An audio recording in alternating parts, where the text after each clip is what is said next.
welfare and progress of the sports person of our country. Thank you. Thank you very much, Punyak ji. Sri Ram ji.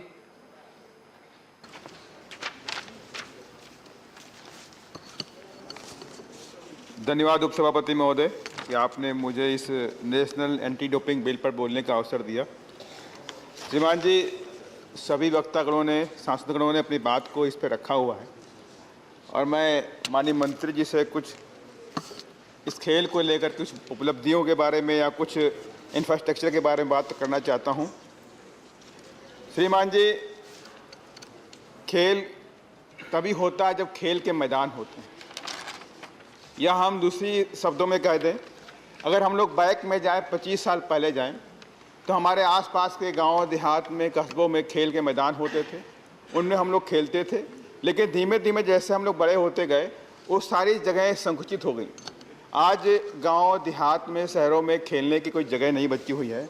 इसलिए मैं माननीय मंत्री जी से बोलूँगा, मैं अर्ज करना चाहूँगा कि बिल में कोई प्रावधान करके लाएं कि हर ज़िले में, कस्बे के अंदर खेल के मैदान या स्टेडियम और भी जो मूलभूत सुविधाएं होती हैं उनको भी देने का काम करें।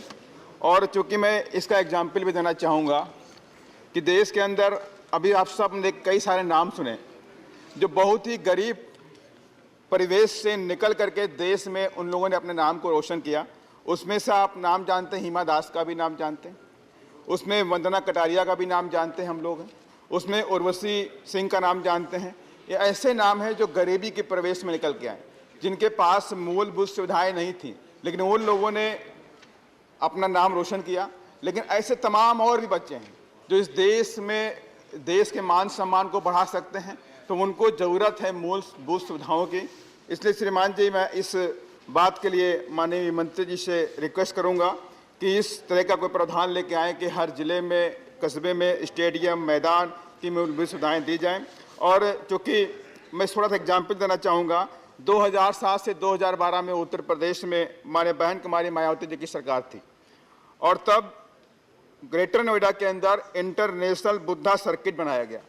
1,10,000 कैपेसिटी का 2,000 करोड़ का कंस्ट्रक्शन का इंटरनेशनल लेवल का कार रेसिंग सर्किट बनाया गया, जो आज भी मौजूद है। ऐसे और भी तमाम काम करने की ज़रूरत है श्रीमान जी। और इसमें कुछ बात आई रेगुलेटरिंग बॉडी का या बोर्ड ऑफ डायरेक्टर्स का, तो मैं श्रीमान जी अर्ज करना चाहूँगा सरकार से, मंत्री जी बैठे हुए हैं, कम से कम इसमें जो लोग अपॉइंट किए जाएँ उनका कोई पीछे का खेल का बैकग्राउंड होना चाहिए। या तो ऐसे लोग नेशनल या इंटरनेशनल लेवल प्लेयर रहे हों या कोई गोल्ड मेडल, ब्रॉन्ज, सिल्वर लेकर आए हों, ऐसे लोगों को इस बोर्ड में अपॉइंटमेंट मिलना चाहिए। और यही सब बातें मैं थोड़ी सी करना चाह रहा था। और ज़रूरत है मोटिवेशनल पॉलिसी की और कंक्रीट इंफ्रास्ट्रक्चर की। ये चीज़ें अगर सरकार मुहैया कराएगी तो मेरी समझ से आज हम लोग 10 मेडल लाके आते हैं, कहीं 5 लेके आते हैं, हम लोग दूसरे कंट्रीज़ के बराबर नहीं खड़े हो पाते। लेकिन हमें सोचना चाहिए कि अगर दूसरी कंट्रीज़ के लोग इतने सारे मेडल लेके आते हैं तो उसके पीछे क्या बात है।